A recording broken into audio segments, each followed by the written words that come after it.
সাথে মুহররম এজিদ বাহিনী 2000 সৈন্য দিয়ে ফোরাত নদীর পানিগুলো বন্ধ করে দিলেন, অবরোধ করে দিলেন।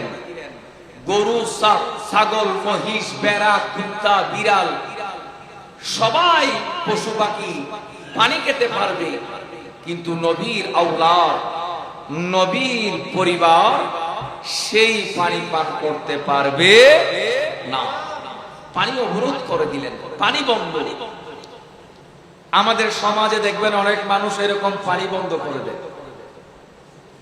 নলকূপ থেকে পানি নিলে পানি বন্ধ করে দেয়, পুকুর থেকে পানি নিলে পানি বন্ধ করে দেয়।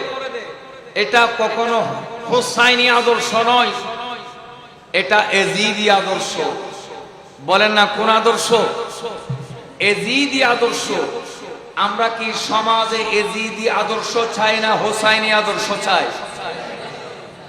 তাহলে কখনো পানি বন্ধ করা যাবে না, কখনো পানি বন্ধ করবেন না, কখনো কারোর রাস্তা বন্ধ করবেন না। পৃথিবীর জমিনে সবচেয়ে বড় পাপ, বড় গুনাহ মানুষের পানি বন্ধ করে দেওয়া, মানুষের চলাচলের রাস্তা বন্ধ করে দেওয়া। এটা পৃথিবীর ইতিহাসে সবচেয়ে বড় পাপ। কখনো এই দুইটা কাজ করবেন না।